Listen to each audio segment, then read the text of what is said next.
അപ്പൊ പുള്ളി ഞാൻ റോള് കണ്ടു. അതിനകത്ത് വെച്ചാൽ ചെന്നൈ പാസം കുറച്ച് ഇതെല്ലാം മിക്സ് ചെയ്തിട്ട് വിനീത് ശ്രീനിവാസൻ പടമായെന്ന് പറഞ്ഞൊരു ട്രോള് കണ്ടു. നല്ല മനുഷ്യരാട്ടോ അവിടെ.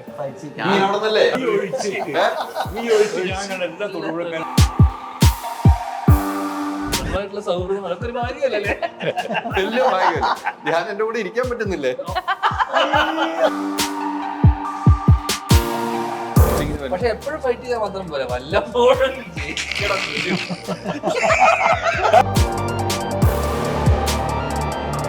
കരുത്തനായ സ്ഥാനാർത്ഥിയല്ലേ മോഹൻലാൽ. പക്ഷെ നമ്മൾ മത്സരിക്കുന്ന കാരണം മോഹൻലാൽ പിന്മാറും.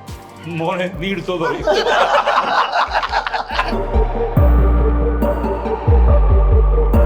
ഉത്തമ ചോദ്യങ്ങൾ ചോദിക്കണ്ട.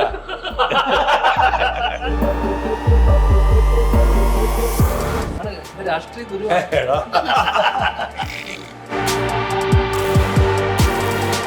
നമസ്കാരം. പുത്തൻ സിനിമയുടെ വിശേഷങ്ങൾ പങ്കുവയ്ക്കാൻ 4 അതിഥികൾ, 4 പേർക്ക് സ്വാഗതം. എന്താണ് രാത്രിയൊക്കെ പ്രൊമോഷനായിട്ട് ഇറങ്ങിയേക്കണ ജോയ് മാത്യു സാർ അവറുകൾ? എന്തോ ഒരു ദുരുദ്ദേശം വെച്ചിട്ടാണ് നീ എന്നോട് ചോദിച്ചത്. ഇവിടെയാണല്ലോ സ്വർഗത്തിലെ കട്ടുറുമ്പ്.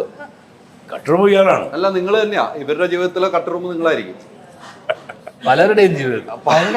എന്റെ ആണ് ധ്യാനേ. ഞാൻ ഇന്നേ വരെ ഒരാളുടെ ജീവിതത്തിൽ കട്ടുറുമ്പ് വായിക്കില്ല. ഉറപ്പാണോ? എനിക്കത്ര ചില ആൾക്കാർ ഉറക്കം കെടുത്തിട്ടുണ്ടോ? അത് മതിയല്ലോ. അതിൽ കൂടുതൽ എന്ത് വേണം? കട്ടുറുമ്പ് നമുക്ക് അടിക്കണം. ഉറക്കം കിടത്തുള്ളൂ അല്ലേ? എന്തായാലും നല്ലൊരു ടൈറ്റിൽ, സ്വർഗത്തിലെ കട്ടുറുമ്പ്. സിനിമയിലേക്ക് പോകാം. ധ്യാനേ, എന്താണ് ഈ സിനിമയിലെ സബ്ജക്റ്റ് പറഞ്ഞു വെക്കുന്നത്? ഒരു ഗ്രാമത്തിലുള്ള കുറച്ച് ആൾക്കാർ. സ്ഥിരം പറയുന്നതന്നെ. അത് തന്നെ അല്ലേ? അത് തന്നെ പറയാനുള്ളൂ. അങ്ങനെ ഒരു യാത്രയാണ്. ഇത് അറിയാമോ, കൂടുതലൊന്നും പറയാൻ പറ്റില്ല. ചില കഥകള് അങ്ങനത്തെ ഒരു കഥയാണ്. നമുക്ക് കൂടുതലൊന്നും പറയാൻ പറ്റാത്ത അല്ലേ? അങ്ങനെ വെളിവാക്കാൻ പറ്റില്ല. അത് ഒരുപാട് രഹസ്യങ്ങൾ ഇതിൽ ഒളിപ്പിച്ചു വെച്ചിട്ടുണ്ട്. അങ്ങനെ പറഞ്ഞാലോ? അത്രയും നല്ലൊരു കഥയാണ്. അങ്ങനെ പറഞ്ഞാലോ? അല്ല, അങ്ങനെ മതിയോ? അങ്ങനെയും പറയാം, വേറെ രീതിക്കും വേണ്ടി പറയാം. എന്തായാലും എനിക്ക് തോന്നുന്നു ഇപ്പം ഈ ഒരു സിനിമ ഇപ്പൊ രാത്രിയാണ് നമ്മളിന്ന് പ്രൊമോഷൻ ചെയ്യുന്നത് അല്ലേ? ഷൂട്ടിന്റെ തിരക്കുള്ളതുകൊണ്ട് രാത്രി എല്ലാവരും സഹകരിക്കുകയാണ്. രാത്രി ഇപ്പൊ ഞാൻ ഇപ്പോൾ ഇന്റർവ്യൂ എടുക്കുമ്പോൾ 10:30 മണിയായി.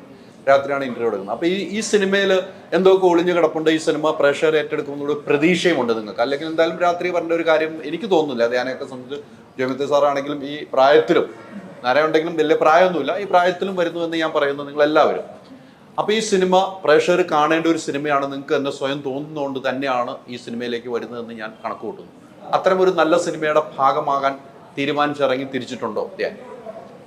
അങ്ങനെയല്ല. ഇത് നമ്മുടെ ജോലിയുടെ ഭാഗമാണ് പ്രൊമോഷൻ എന്ന് പറയുന്നത്. കൃത്യമായി നമ്മൾ എങ്ങനെ അഭിനയിക്കുന്ന ജോലി ചെയ്യുന്നു അതുപോലെ ഞാൻ പറയേണ്ട കാര്യമില്ലല്ലോ. പ്രൊമോഷൻ നമ്മൾ എത്ര വൈകിയ സമയം എന്നുള്ളതിനേക്കാളപ്പുറം നമ്മളൊരു സിനിമയിൽ അഭിനയിച്ചു കഴിഞ്ഞാൽ ഇന്ന് പ്രൊമോഷൻ ഇത് ഡിജിറ്റൽ സ്പേസിലൂടെയാണ് നമ്മൾ സിനിമയെ പ്രൊമോട്ട് ചെയ്യുന്നത് അല്ലേ? ഇപ്പോൾ കഴിഞ്ഞ 5-6 വർഷങ്ങളായിട്ട് നമ്മൾ ഇങ്ങനൊരു മീഡിയത്തിലൂടെ അല്ലാതെ ആൾക്കാരിലൂടെ സിനിമ എത്താനുള്ള സാധ്യതകൾ പറഞ്ഞു. പണ്ടൊക്കെ ഈ പറഞ്ഞ പോലെ ആൾക്കാർ പത്രത്തിലും അല്ലെങ്കിൽ വാൾ പോസ്റ്ററും അല്ലെങ്കിൽ ഫ്ലക്സുകളൊക്കെ കണ്ടിട്ട് ഇപ്പൊ അതൊക്കെ കുറഞ്ഞു. എല്ലാം ഡിജിറ്റൽ സ്പേസിലേക്ക്. അപ്പൊ സ്വാഭാവികമായിട്ടും നമ്മുടെ സിനിമ നമ്മൾ കൃത്യമായിട്ട് ആ രീതിയിൽ പ്രൊമോട്ട് ചെയ്തില്ലെങ്കിൽ ആൾക്കാരിൽ ജനങ്ങളിലേക്ക് എത്തിക്കാൻ വേറെ വഴിയില്ല. അവസ്ഥയായി. അതുകൊണ്ടും ഡെഫിനറ്റ്ലി സിനിമ നമ്മൾ ചെയ്യുമ്പോൾ നമ്മൾ എവിടെയെങ്കിലും ആ സിനിമയിൽ എന്തെങ്കിലും ഒരു ഇഷ്ടം തോന്നാതെ നമുക്ക് സിനിമയുടെ ഫേറ്റ് നമുക്കറിയില്ല, സക്സസോ ഫെയിലിയർ ആണെന്ന് നമുക്കറിയില്ല. തീർച്ചയായിട്ടും എവിടെയൊക്കെ നമുക്ക് ഈ സിനിമയോടും ഈ കഥയോടും നമുക്കൊരു എവിടെയൊക്കെ ഒരു ഇഷ്ടം തോന്നിയത് കൊണ്ട് തന്നെയാണ് തീർച്ചയായിട്ടും സിനിമ ചെയ്യാൻ കാരണം. ഈ സിനിമയിലെ കഥാപാത്രത്തിലേക്ക് വന്നു കഴിഞ്ഞാൽ ഈ കഥാപാത്രത്തിന്റെ പേരും ഈ കഥാപാത്രം എങ്ങനെയാണ് ആ പ്രേക്ഷകരെ ഏറ്റെടുക്കുന്നത് അല്ലെങ്കിൽ പ്രേക്ഷകരെ ഏറ്റെടുക്കാൻ പോകുന്നതെന്നൊരു ചിന്താഗതി ഉണ്ടായിട്ടുണ്ട് ഈ കഥ കേട്ടപ്പോൾ?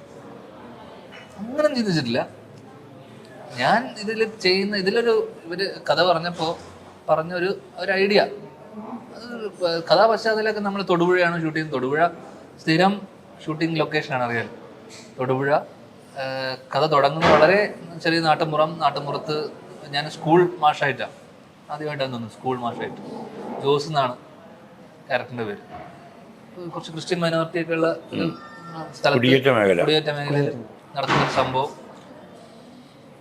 അവിടെ മാഷായിട്ട് വരുന്നു. മാഷിന്റെ ലൈഫിൽ നടക്കുന്ന കുറച്ച് സംഭവങ്ങളാണ് സിനിമയുടെ ഒരു ആകത്തുക അങ്ങനെ പറയണമെന്ന്. പക്ഷെ അവർ ചെറിയ പൊളിറ്റിക്സും അതോടൊപ്പം തന്നെ ചെറിയൊരു മർഡർ മിസ്റ്ററി എന്നൊക്കെ ഉള്ള കുറച്ച് സംഭവങ്ങളുണ്ട്. കംപ്ലീറ്റ് ഫാമിലി കോമഡി എന്റർടൈനർ എന്ന് പറയുന്ന ഒരു ജോണർ അല്ല. ഇതൊരു സീരിയസ് സംഭവം കൂടെ ചർച്ച ചെയ്ത് പോകുന്നുണ്ട് സിനിമയിൽ. ചർച്ച ചെയ്ത് പോകുന്നുണ്ട്, ഉറപ്പാണ്. ജോയ് മിത്താൽ സാറിനെ സംബന്ധിച്ചിടത്തോളം ഒത്തിരി സിനിമകൾ അഭിനയിക്കുന്നത്. എനിക്ക് തോന്നുന്നു കുറേ സിനിമകൾ വെറൈറ്റി ആയിട്ടുള്ള ക്യാരക്ടർ ചെയ്യുന്നുണ്ട്. ഈ സിനിമയിലേക്ക് താങ്കളെ അടുപ്പിക്കാനുള്ള ഒരു കാരണമുണ്ടാവുമല്ലോ. അല്ല, ക്യാരക്ടർ എനിക്ക് ഇഷ്ടപ്പെട്ടു, പിന്നെ ടീം ഇഷ്ടമായി, ധ്യാനമൊക്കെ ഉണ്ടല്ലോ. അല്ല, നമുക്ക് കമ്മ്യൂണിക്കേഷൻ എപ്പോഴും വളരെ പ്രധാന ഘടകമാണ് ഒരു ടീം എന്ന് പറയുമ്പോൾ. പപ്പാണിയുണ്ട്, അതുപോലെ ഷാജി, നമ്മുടെ പാഷാ ഷാജി, ജാഫർ അടിക്ക് ഉണ്ടോ എന്ന് എനിക്കറിയില്ല. അങ്ങനെ നല്ല ടീമാണെങ്കിൽ നമ്മൾ അത് മാത്രമല്ല, ഇതിൻ്റെ ഡയറക്ടർക്ക് ഞാൻ മുമ്പൊരു പടത്തിൽ ഞാൻ അഭിനയിക്കാൻ ഡേറ്റ് കൊടുക്കുകയും പൈസ വാങ്ങിക്കുകയും പിന്നീട് എൻ്റെ ഡേറ്റ് കൊടുക്കാൻ പറ്റാതെയാവുകയും പൈസ തിരിച്ചു കൊടുക്കുകയും ചെയ്തു. ഞാൻ ചോദിക്കണ്ട, തിരിച്ചു കൊടുക്കുകയും ചെയ്തു. അപ്പോൾ അദ്ദേഹത്തോട് എനിക്കൊരു കമ്മിറ്റ്മെൻറ്റ് വേറെ ഉള്ളതുണ്ട്. പിന്നെ ഈ ക്യാരക്ടർ ഇതിലൊരു പ്രധാന ക്യാരക്ടറാണ്. അപ്പോൾ അങ്ങനെ ഇതിലേക്ക് വന്നു, അത്രേ ഉള്ളൂ. ഈ ധ്യാനമായിട്ട് ഇതിനു മുമ്പ് നിങ്ങൾ രണ്ടാമത്തെ പടം തോന്നുന്നു, ഒന്ന് ഗൂഢാലോചനയില്ലേ, രണ്ടാമത്തെ സിനിമ. അന്നത്തെ ധ്യാനം ഇന്നത്തെ ധ്യാനമായിട്ടൊന്ന് കമ്പയർ ചെയ്യുമ്പോൾ എങ്ങനെയുണ്ട്? ധ്യാനം എനിക്ക് കുട്ടിക്കാലത്ത് തന്നെ കണ്ടിട്ടുണ്ട്. പിന്നെ എൻ്റെ കല്യാണത്തിനൊക്കെ വന്നില്ലേ? ഉണ്ട്. അന്ന് സിനിമ ആയിട്ടില്ല. ആയിട്ടോ? ആ ജാടം നിൽക്കില്ല. ഞാൻ ഇയാളുടെ അച്ഛനായിട്ടാണല്ലോ കൂടുതൽ ബന്ധം. അപ്പോൾ ആ ഒരു സ്നേഹവും ബഹുമാനവും വിനീതാണെങ്കിലും ധ്യാനാണെങ്കിലും എനിക്ക് നിർലോഭം തന്നുകൊണ്ടിരുന്നു. രാഷ്ട്രീയ ഗുരു അതല്ലേ? കേട്ടില്ലേ? ഞാൻ ഡെമോക്രാറ്റ് ആണ്, ലിബറൽ ഡെമോക്രാറ്റ്. അത് കൈ കൊടുക്കേണ്ട സംഭവം തന്നെയാണ്. അത് കൃത്യ ഗുരു തന്നെയാണ്, അതിന് യാതൊരു മാറ്റമില്ല. ഞാൻ അങ്ങനെ ആവാനും കാരണം തന്നെ എൻ്റെ ഗുരു എനിക്ക് തന്നിട്ടുള്ള പാഠങ്ങളും. ഞങ്ങൾ തമ്മിൽ ഒരുമിച്ച് അഭിനയിക്കൊന്നും വേണ്ട, നമ്മൾ ഒരു അടുപ്പിച്ച് 1 മണിക്കൂർ കണ്ടാൽ മതി, കമ്മ്യൂണിക്കേഷൻ നടക്കും. ഈ സിനിമയിൽ തന്നെ ആകെ 2 ദിവസം ഞങ്ങൾ ഒരുമിച്ചുണ്ടായുള്ളൂ അല്ലേ? 2-3 ദിവസം ഉണ്ടാവുള്ളൂ. അപ്പോൾ നമ്മൾ ഡയലോഗ് പറയുന്നതിനേക്കാൾ കൂടുതൽ ഞങ്ങൾ പേഴ്സണലായിട്ടുള്ള കാര്യങ്ങളും സാമൂഹ്യ വിഷയങ്ങളും ഒക്കെ ഡിസ്കസ് ചെയ്യും. ഇപ്പോൾ തന്നെ എന്നെ കണ്ടോടനെ പറഞ്ഞത്, നിങ്ങൾ അന്ന് കൊടുത്ത ഇൻ്റർവ്യൂവിൽ രാഹുൽ ഗാന്ധിയെ പറ്റി പറഞ്ഞത് പോരാ, കുറച്ചുകൂടെ അധികം പറയട്ടില്ല, എന്താ പറയുന്നത്? അങ്ങനെ ചോദിക്കുന്ന സിനിമാക്കാർ വളരെ അപൂർവമാണ്. പലരും ഇൻ്റർവ്യൂ കണ്ടാലും കാണാത്തവരിയ്ക്കുക. ഞാൻ കൃത്യമായിട്ട് ജോയേട്ടൻ്റെ ഇന്റർവ്യൂകൾ കാണുന്ന കൃത്യമായിട്ടുള്ള രാഷ്ട്രീയ നിരീക്ഷണമൊക്കെ ഉള്ള ആളാണ്. അപ്പം ചില കാര്യങ്ങൾ പറയുന്നിടത്ത് പറയാതെ വരുമ്പോൾ നമുക്കൊരു ഇത് തോന്നില്ല, അതെന്താ അവിടെ ഒരു അവസരം കിട്ടിയിട്ട്.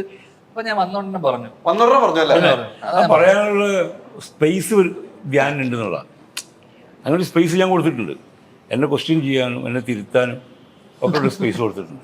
ഇപ്പം തിരുത്താൻ ശ്രമിക്കുന്നുണ്ട് എന്നെ, പക്ഷെ ഞാൻ നമ്മുടെ ജീവിതത്തില് നടക്കില്ലോ, നമ്മളെ തിരുത്താൻ നോക്കിയാൽ നടക്കില്ല. ഓൾറെഡി തിരിഞ്ഞിരിക്കുന്ന ആളെ തിരുത്താൻ.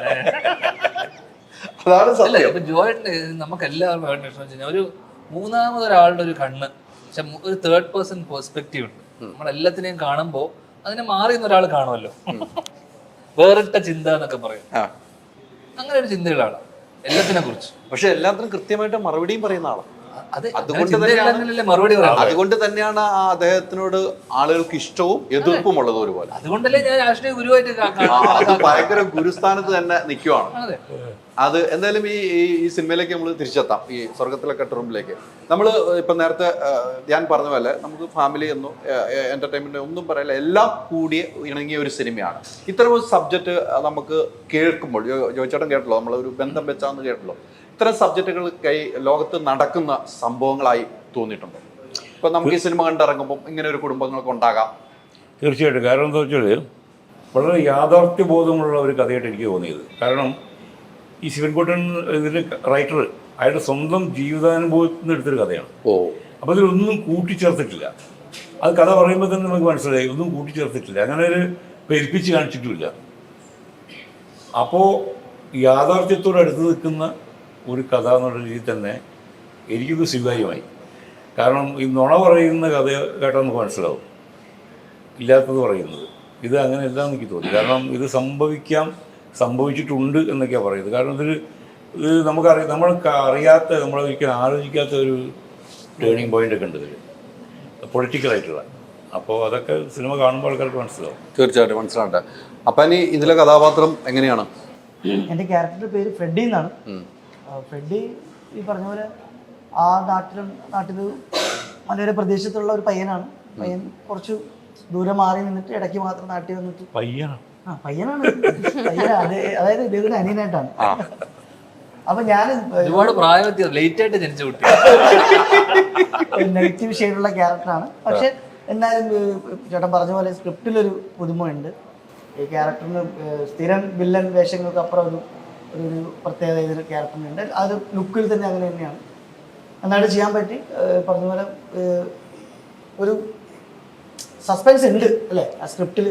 അതല്ല, അത് നമ്മൾ പ്രതീക്ഷിക്കാത്ത സംഭവമുണ്ട് ആ സ്ക്രിപ്റ്റ്. അത് തന്നെയാണ് എനിക്ക് ഓഡിയൻസിന് ഏറ്റവും ഇഷ്ടപ്പെടാൻ. അതെ, അത് എല്ലാ സിനിമയ്ക്കും അങ്ങനെ ഉണ്ടാവണമെന്നില്ല. ഈ സിനിമയ്ക്ക് അങ്ങനെ ഒരു പ്രത്യേകത ഉണ്ട്. പിന്നെ ഷൂട്ടിംഗ് ഭയങ്കര രസമായിരുന്നു. തൊടുപുഴയിലായിരുന്നു ഷൂട്ടിങ്. തൊടുപുഴ എന്ന് വെച്ചാൽ എന്റെ നാടല്ല, അവിടെ നല്ല സുഖമായിരിക്കും ഷൂട്ടിംഗ്. എന്ത് സംശയം, മനുഷ്യരാട്ടോ അവിടെ. ഞാൻ അവിടെ നിന്നല്ലേ. എനിക്ക് അത്ഭുതം അതുകൊണ്ട് നീ ഒഴിച്ച് ഞാൻ കണ്ട എല്ലാ തൊടുപുഴക്കാരും നല്ല കക്ഷികളാണ്. ഞാൻ പറയും അങ്ങനെ. ചില ഞാൻ പറയുമെങ്കിൽ ഇപ്പൊ പറയണം. എന്നെ കൊണ്ട് പറയിപ്പിക്കുന്നത്. അല്ല, എന്റെ നാട് എനിക്കെന്നും പ്രിയമാണ്. എന്റെ നാട്ടുകാരും എനിക്ക് പ്രിയമാണ്. തൊടുപുഴയിൽ പക്ഷെ അതല്ല കാര്യം, നാട്ടുകാർക്ക് നിങ്ങളെ പ്രിയനാണോ എന്നുള്ളതാണ് അറിയേണ്ടത്. ഇതിന്റെ കമന്റുകൾ നമുക്ക് ഇത് കഴിയുമ്പോൾ വായിച്ചു ഞാൻ തന്നെ പറയുക. കമന്റുകൾ നോക്കിയിട്ട് പറയുമല്ലോ അല്ലേ? പറയണം കേട്ടോ. വരട്ടെ കമന്റുകൾ. തൊടുപുഴക്കാര് കമന്റ് ചെയ്യട്ടെ എത്രത്തോളം പ്രിയങ്കരനാണ് ഹൈദർ അലി എന്നുള്ളത്. അത് നോക്കാം. ചലഞ്ചായിട്ട് അല്ല, എടുത്തിരിക്കുന്നത്. എന്തായാലും ഞങ്ങൾക്ക് നീ പ്രിയങ്കരനാണ്. അതത്രേ ഉള്ളൂ. അത്രേ ഉള്ളൂ. സമാധാനമായി കേട്ടോ. കോഴിക്കോടുകാർക്ക് ജോയേട്ടൻ എന്നും പ്രിയങ്കരനാണ്. കണ്ണൂരുകാർക്ക് ഞാൻ പ്രിയങ്കരനാണ്. അതുപോലെ തൊടുപുഴക്കാർക്ക് അങ്ങനെയല്ലേ? നമുക്ക് അറിയാം. ഇതിന്റെ താഴെയുള്ള കമന്റ് അങ്ങനെയാണ് കമന്റ് നമുക്കൊന്ന് കാണേണ്ടി വരും. ഇത് കഴിഞ്ഞിട്ട് നമ്മളൊന്ന് ചെയ്യുന്നത് സക്സസിനൊന്നും ഇരിക്കുന്നു. ഫേക്ക് അക്കൗണ്ട് ഉണ്ടാക്കേണ്ടി വരും. ഒന്നും വേണ്ടി വരില്ല. അതെ, നമുക്ക് കാണാം. ഉറപ്പാ. അവരുടെ സ്നേഹം കൊണ്ടല്ലേ ഞാൻ ഇത്ര ആയത്. അല്ലെങ്കിൽ പിന്നെ ഞാൻ എങ്ങനെ വളരുന്നു അത് തന്നെ ഞാൻ വിശ്വസിക്കുന്നു. എൻ്റെ നാട്ടുകാരെ എനിക്ക് കൂടുതൽ വിശ്വാസം. അല്ലെങ്കിൽ ഞാൻ എവിടെ എത്തേണ്ട ആളാ. ഒരു സ്ഥലത്ത് എത്തില്ലേ? എവിടെ എത്തി? ഇവിടെ എത്തിയില്ലേ? ഇവിടെ എങ്ങനെ എത്തിയില്ലേ? ഇവിടെ എത്തിയില്ലേ? ഞാൻ അതാണ് എൻ്റെ ഇത്. അതാണ് നമ്മളായിട്ടുള്ള സൗഹൃദം. അതൊക്കെ ഒരു ഭാഗ്യമല്ലേ? വലിയ ഭാഗ്യമല്ലേ? ഞാൻ എൻ്റെ കൂടെ ഇരിക്കാൻ പറ്റുന്നില്ലേ? ഓക്കെ അല്ലേ? ഓക്കെ അല്ലേ? നിങ്ങൾ തമ്മിൽ എങ്ങനെയാണ് നിങ്ങളുടെ സൗഹൃദം എന്ന് പറഞ്ഞേ? ഈ ധ്യാനുമായിട്ടുള്ള സൗഹൃദം നമുക്ക് വർഷങ്ങളായിട്ട് അറിയാം. വർഷങ്ങളായിട്ട് അറിയാം. ഞങ്ങളുടെ വർഷങ്ങളായിട്ട് അറിയുന്ന ആൾക്കാരാണ്. ധ്യാന്റെ അടുത്ത് നിന്ന് എന്തെങ്കിലും ക്ലാസ്സുകൾ കിട്ടാറുണ്ടോ? ഇല്ല, അങ്ങനെ ക്ലാസ് അങ്ങനെ നമ്മൾ ഭയങ്കര സൗഹൃദമായിട്ട് സംസാരിക്കാറുണ്ട്. ഈ സിനിമയിൽ ഇയാൾ മാഷാന്നേ ഉള്ളൂ. ഞാൻ ബാക്കിയുള്ള ക്ലാസ് എടുക്കുന്നത് സിനിമയിൽ മാഷാണ്. ഭയങ്കര ഫ്രീ ആയിട്ട് അഭിനയിക്കുന്ന ആളാണ്. നമ്മളൊരു സീൻ പൈസ മേടിക്കുന്നുണ്ടോ? അതൊക്കെ ചെയ്യും. ഫ്രീ ആയിട്ട് കാശില്ലാതെ അഭിനയിക്കാന്നല്ല. അഭിനയിക്കുമ്പോ നമ്മൾ രണ്ടുപേരും ഫൈറ്റ് സീക്വൻസ് ഒക്കെ ഉണ്ട്. അപ്പൊ നമുക്ക് നന്നായിട്ട് പെർഫോം ചെയ്യാൻ പറ്റുന്നൊരു ആർട്ടിസ്റ്റാണ്. അല്ല, ധ്യാനം സംബന്ധിച്ച് നമ്മളല്ല എത്രയോ സിനിമകൾ കണ്ടു. എല്ലാവരുമായിട്ട് സൗഹൃദത്തോടുകൂടി എല്ലാ സിനിമകളും ചെയ്യാൻ താല്പര്യപ്പെടുന്നു. സൗഹൃദത്തിലുണ്ടാകുന്ന സിനിമ ചെയ്യുന്നു. സീരിയസ് ആയിട്ടുള്ള കഥാപാത്രങ്ങൾ ചെയ്യുന്നു. എല്ലാ കഥാപാത്രവും ചെയ്യുന്നു. നമ്മളെല്ലാം അങ്ങനെ തന്നെ യാത്ര ചെയ്യുന്ന ഒരു കൂട്ടത്തിലുള്ളതാണല്ലോ. അതിനൊരു മാറ്റമൊന്നുമില്ല. ഞാൻ അന്നും ഇന്നും ഇങ്ങനെ തന്നെയാണ്.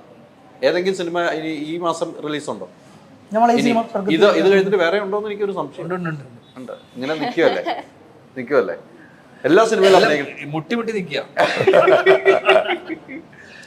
എനിക്ക് തോന്നുന്നു ഒരു സൂപ്പർ ഹിറ്റ് സിനിമ ഇതിനു മുമ്പ് ഇറങ്ങി. ആ പാട്ടൊക്കെ ഭയങ്കര ഹിറ്റായി അല്ലേ? അർജുന അശോകന്റെ കൂടെ അല്ലേ? ആ പാട്ടാണ് ഏറ്റവും ആ സിനിമയിലെ ഹൈലൈറ്റ് പാട്ട്. ഇതിനു മുമ്പ് എനിക്ക് തോന്നുന്നു ലഡു അല്ലേ? സ്റ്റാർ ലഡു ആണ്. ഞാൻ ലഡുവിന്റെ ഇന്റർവ്യൂ ഒന്നും ഞാൻ കണ്ടിട്ടുണ്ട്. സ്റ്റാറിന്റെ ഇന്റർവ്യൂ കണ്ടിട്ടില്ല. അപ്പൊ വീണ്ടും അടുത്തൊരു സിനിമ ഇറങ്ങുവാണ്. ഒത്തിരി പ്രതീക്ഷയോട് കാത്തിരിക്കുന്ന സിനിമ അല്ലേ? എങ്ങനെയുണ്ട്? എനിക്ക് ഇവരുടെ കൂടെ ഞാൻ 3 പേരുടെ കൂടെ ഫസ്റ്റ് ടൈം ആയിട്ട് വർക്ക് ചെയ്യാണ്. അപ്പം എനിക്ക് ആദ്യം സ്ക്രിപ്റ്റ് ഇങ്ങനെ എൻ്റെ അടുത്ത് മഞ്ജു ബാദുഷ സാറിൻ്റെ വൈഫാണ് എന്നെ ആദ്യം സജസ്റ്റ് ചെയ്തത് സാറിൻ്റെ അടുത്ത്, ഡയറക്ടറിൻ്റെ അടുത്ത്. അപ്പം first striking factor was obviously Dhyan Sreenivasan. then story. അതെ സ്റ്റോറിയിൽ എൻ്റെ ക്യാരക്ടറിന് ലൈക്ക് ഞാൻ ഇതുവരെ ചെയ്തിട്ടും ആകെ 3 മൂവി ചെയ്തു. നാലാമത്തെ മൂവി. അതിൽ എല്ലാം ഡിഫറെൻ്റ് ആയിരുന്നു. ഇതിൽ ഭയങ്കര ഹൈപ്പറും എനർജറ്റിക് ആയിട്ടും ഒരു ബബ്ലി ഞാൻ അങ്ങനത്തെ ഒരു ക്യാരക്ടർ ചെയ്തിട്ടില്ല. അപ്പം അങ്ങനത്തെ ഒരു ഡിഫറെന്റ് ടൈപ്പ് വൈ നോട്ട് അങ്ങനെ എടുത്തത്. അല്ല ഈ 3 പേരുടെയും കൂടെ ആദ്യമായിട്ടാണ് ധ്യാന്റെ ഏറ്റവും കൂടുതൽ എനിക്ക് സീൻസ് ഷെയർ ചെയ്യാനുണ്ടായിരുന്നത് ധ്യാൻ്റെ കൂടെ, പിന്നെ എനിക്ക് ശരത്തിന്റെ കൂടെ ഉണ്ടായിരുന്നു. സാറിന്റെ കൂടെ എനിക്ക് ഇല്ലായിരുന്നു ആക്ച്വലി, കോമ്പിനേഷൻ സീൻസ് ഇല്ലായിരുന്നു. ഇല്ല. പിന്നെ ശരത്തും നമ്മൾ മൂന്നിന്റെ ഏറ്റവും കൂടുതൽ കോമ്പിനേഷൻ നമ്മൾ മൂന്നുപേരായിരുന്നു. ഉണ്ടായിരുന്നു. ഈ ധ്യാന്റെ കൂടെ അഭിനയിക്കുമ്പോൾ എങ്ങനെ ഉണ്ടായിരുന്നു അതിന്റെ ഒരു വെരി കംഫർട്ടബിൾ, ഈസി. പ്രത്യേകിച്ച് അങ്ങനെ വന്ന് ക്ലാസ് എടുക്കുക അങ്ങനെയൊന്നുമില്ല. ഞാനിപ്പോ എന്തെങ്കിലും ടേക്ക് എക്സ്ട്രാ പറഞ്ഞ അതെ എന്നോട് കംഫർട്ടബിളോ ചോദിച്ചോ? ഞാൻ പറഞ്ഞ ഞാൻ അങ്ങനെ ആക്കി എടുക്കും. അവിടെ കൗണ്ടർ വന്ന് ഞാൻ കേട്ടില്ല, അതൊക്കെയാ കൗണ്ടർ വന്ന. പറയൂ. കംഫർട്ടബിൾ ആയിരുന്നല്ലോ. വളരെയധികം കംഫർട്ടബിൾ ആയിരുന്നു. ഇപ്പം ഞാൻ ഫസ്റ്റ് ടേക്കിന്റെ സമയത്ത്, നമ്മുടെ ഫസ്റ്റ് ഷോട്ടിന്റെ സമയത്ത് ഞാൻ പോയി പറഞ്ഞു, ഞാൻ എന്തെങ്കിലും തെറ്റ് പറ്റുവാണെങ്കിൽ എന്നെ ക്ഷമിക്കണം എന്നൊക്കെ. ഇതെന്താ നീ എന്തിന് ഇങ്ങനെയൊക്കെ ഡ്രാമ ആണെങ്കിൽ എൻ്റെ ആവശ്യമൊന്നുമില്ല, just like be in the moment, നമുക്കത് ചെയ്യാം, ഡോണ്ട് വറി. വളരെ ഈസി ആയിരുന്നു. എല്ലാ സീൻസും ഭയങ്കര ഹൈപ്പർ ആയിട്ടുള്ള ക്യാരക്ടറാണ്. ഏതെങ്കിലും സിനിമയിൽ ഒരു പ്രൊമോഷൻ ഏതെങ്കിലും നായകനെ കുറ്റം പറഞ്ഞ ചരിത്രമുണ്ടോ? ജീവിതത്തിലില്ല. ഇല്ല. ഇതേത് പ്രൊമോഷന് എങ്ങനെയുണ്ടായിരുന്നു അദ്ദേഹം? ഭയങ്കര കംഫർട്ടബിൾ ആയിരുന്നു, ഭയങ്കര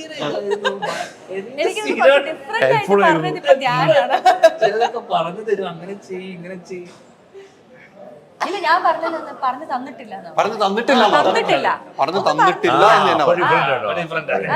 ഇതിൽ ഒത്തിരി വ്യത്യാസം കേട്ടോ. അതെ, കിട്ടൂല. എന്തെങ്കിലും എന്നെ പറ്റി കുറ്റം പറ, എനിക്ക് കേൾക്കാനാണ്. കുറ്റമൊന്നുമില്ല, നല്ല എന്റർടൈനിങ് ആണ് കേട്ടോ. ലൈക്ക് ധ്യാൻ സെറ്റിലുള്ളപ്പോൾ ഭയങ്കര എന്റർടൈനിങ്, കുറെ കഥകളുണ്ടാവും കേൾക്കാനായിട്ട്. ഓരോ ദിവസം ഓരോരോ കഥകളായിട്ട് വരും. ഇറ്റ്സ് വെരി എന്റർടൈനിങ് വർക്ക് ചെയ്യാനായിട്ട്. അങ്ങനെ എന്താണ് കഥകൾ ഉണ്ടാക്കിയത്? അത് പറയാൻ പറ്റില്ല. നിങ്ങൾ അറിഞ്ഞ കഥകൾ ഉണ്ടാക്കിയത്? നമ്മളൊരു കഥയൊന്നും പറയാറില്ല. ഇല്ല അല്ലേ? നിങ്ങൾ തമ്മിൽ ആ രീതിക്കുള്ളതല്ലോ. ഞങ്ങൾ സീരിയസ് കാര്യങ്ങളാണ്. നിങ്ങൾ സീരിയസ്. ഞങ്ങൾ ലോകത്തിന്റെ പ്രശ്നങ്ങൾ, രാഹുൽ ഗാന്ധി, നരേന്ദ്രമോദി, ഇതൊക്കെയാണ് നിങ്ങൾ പറഞ്ഞത്.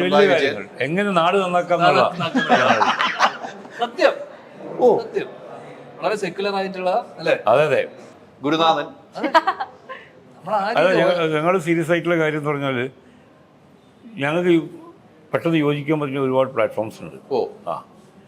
അപ്പോൾ എങ്ങനെ ലോകം നന്നാക്കാം, ലോകത്തേക്ക് നമുക്കെന്ത് കോൺട്രിബ്യൂട്ട് ചെയ്യാൻ പറ്റും, അഭിനയിക്കുന്നതല്ലാതെ തന്നെ.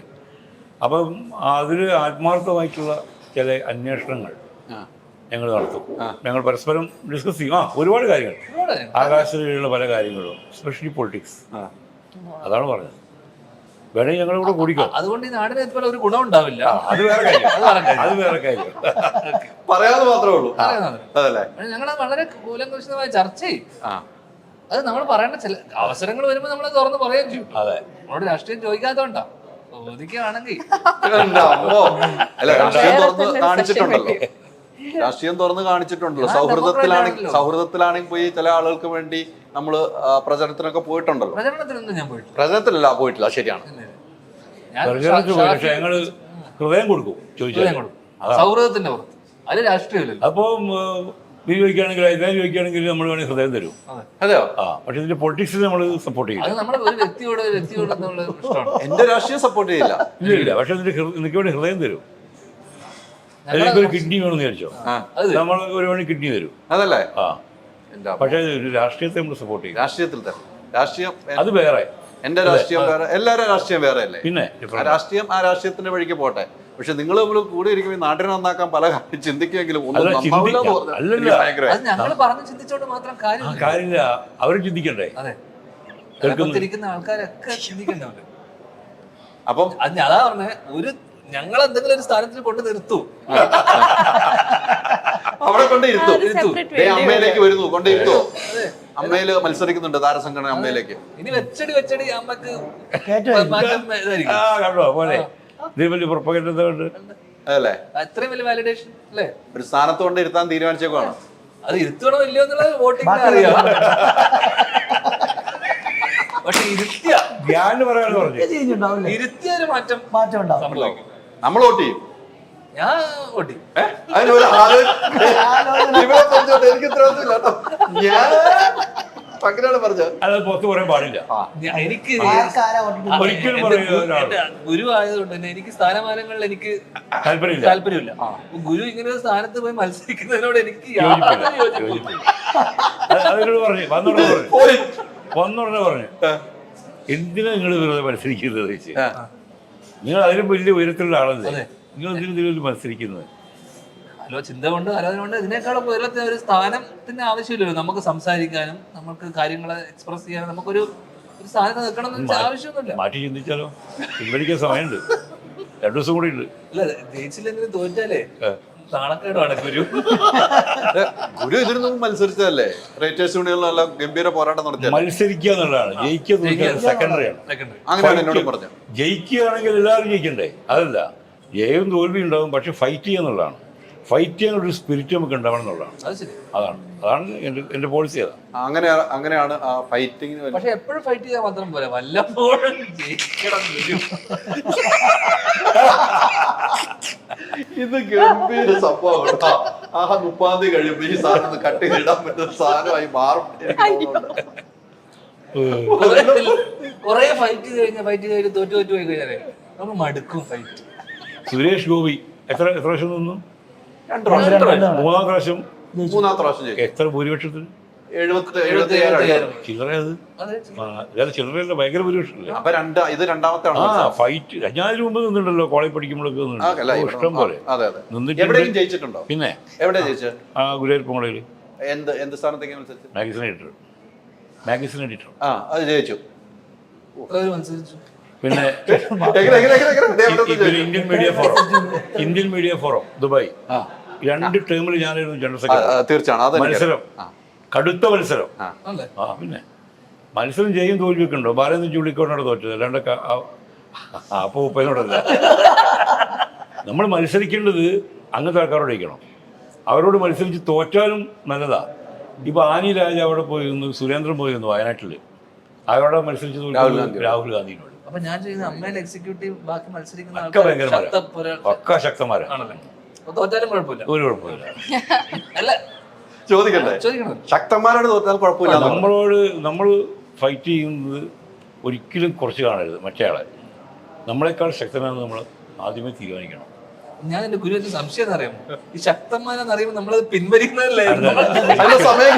ഒരിക്കലല്ല. അത് വീരിക്കളുടെ. പിന്നെ പുതിയൊരു പാഠം കൂടെ ഞാൻ ഇന്ന് പഠിച്ചു. അത് വീരിക്കളുടെ ലക്ഷണമാണ്. പിൻവലിക്കേണ്ട സമയം കഴിഞ്ഞു പോയി. മിനി മത്സരിച്ച് ജയിച്ചിട്ട് ഞാൻ ശരിക്കും പ്രസിഡന്റ് സ്ഥാനത്തേക്ക് മത്സരിക്കണമെന്ന് വിചാരിച്ചു. മുട്ടുമ്പോ ആനയോട് മുട്ടണ്ടേ? കരുത്തനായ സ്ഥാനാർത്ഥിയല്ലേ മോഹൻലാൽ. പക്ഷെ നമ്മൾ മത്സരിക്കുന്ന കാരണം മോഹൻലാൽ പിന്മാറും. മോനെ നീ എടുത്തോ പറയും. ഞാനില്ല ഈ പരിപാടിക്കുന്നത്. എന്തുകൊണ്ട്? ലജ്ജ കൊണ്ടോ? അല്ലല്ല, അദ്ദേഹം ശരിക്കും അദ്ദേഹത്തെ നമ്മൾ പിടിച്ചേൽപ്പിക്കുകയാണ്. വേറൊരാളില്ല അതുകൊണ്ട്. അപ്പൊ അദ്ദേഹത്തിന് ഒരാൾ മുന്നോട്ട് വരികയാണെങ്കിൽ അപ്പം മുമ്പ് ഈ കസാര വിട്ടു പോകും. രക്ഷയില്ലാത്തോണ്ടിരിക്കുകയാണ്. അങ്ങനെ ഒരാളില്ല, വേറൊരാളില്ല. തീർച്ചയായിട്ടും എല്ലാവർക്കും സമ്മതനായ ഒരാൾ ആവണം.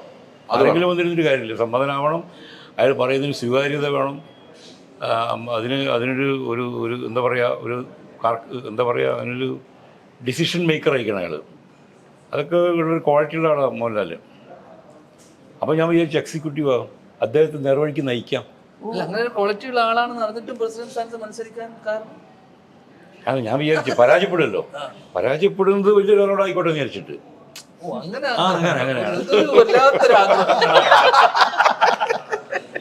ഇടക്ക് പരാജയപ്പെടുന്ന ഉറപ്പാണ്, പക്ഷെ ഒരാഗ്രഹം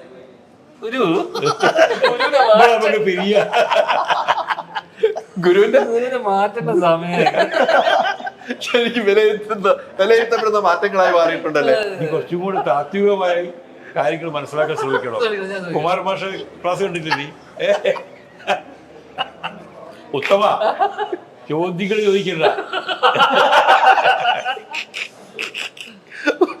പറയുന്നത് കേട്ടാൽ മാത്രം മതി. പറയുന്നത് കേട്ടാൽ മതി. പാർട്ടി ക്ലാസ്സിൽ സ്ഥിരമായി പങ്കെടുക്കണം. ഓക്കെ അല്ലേ?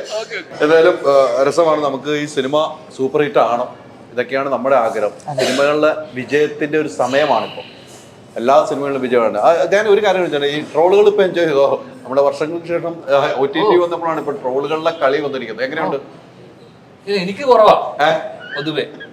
കമ്പാരിറ്റീവ്ലി എനിക്ക് കുറവാണ്. ആ ചേട്ടനാണ് കൂടുതലും തെറിയൊക്കെ. അപ്പൊ എനിക്ക് ചേട്ടന് വരുന്ന തെറികൾ എനിക്കിപ്പോ ഇങ്ങോട്ട് ഫോർവേഡ് ചെയ്തോന്നുണ്ടോ? വരുന്നുണ്ട്. എന്നുവെച്ചാ ഇങ്ങോട്ട് വിളിക്കുന്നത്. ഞാൻ കഴിഞ്ഞ ഇന്റർവ്യൂവിലും പറഞ്ഞു വെച്ചാൽ ഒന്ന് ആ സിനിമയ്ക്ക് അതിൻ്റെതായിട്ടുള്ള സിനിമയില് അതെ മിക്സഡ് ആയിട്ടുള്ള അഭിപ്രായം ഉണ്ട്. ഇത് ഫസ്റ്റ് വീക്ക് തൊട്ടിട്ട് അതിന് മിക്സഡ് അഭിപ്രായം ഉണ്ടായിരുന്നു. അപ്പോൾ OTT വന്നപ്പോഴേക്കും ഞാൻ നേരത്തെ പറഞ്ഞ ഇന്റർവ്യൂവിൽ എന്ന് വെച്ചാൽ ഡ്രാമയാണ് സിനിമ. ആ ജോണർ എന്ന് പറയുന്നത് ഇമോഷണൽ ഡ്രാമയാണ് സിനിമ.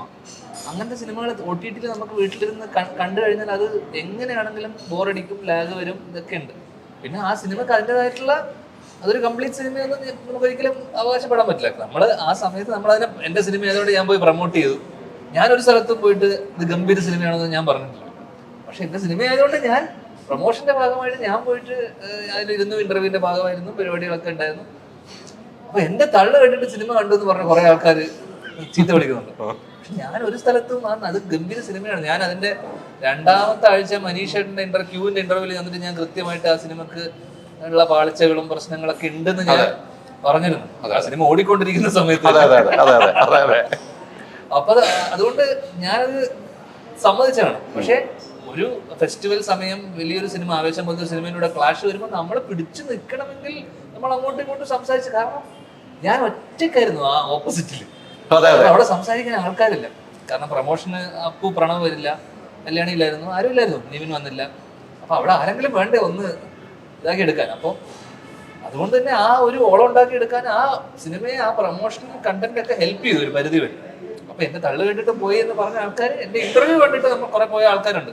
ആ ഒരു ഇന്റർവ്യൂവിൽ ഞാൻ ആ സിനിമ ഗംഭീരമാണെന്ന് ഞാൻ ഒരു സ്ഥലത്തും പറഞ്ഞിട്ടുമില്ല. 2 ആഴ്ച കഴിഞ്ഞപ്പോൾ ഞാൻ കൃത്യമായിട്ട് ഇന്റർവ്യൂവിൽ പറയുകയും ചെയ്തു, വേറൊരു ഇന്റർവ്യൂ പറയുകയും ചെയ്തു, ആ സിനിമയ്ക്ക് പാളിച്ചകൾ ഉണ്ട്, സ്ക്രിപ്റ്റിലും പരിപാടിക്കകത്തൊക്കെ ചെറിയ ചെറിയ പ്രശ്നങ്ങളുണ്ട്.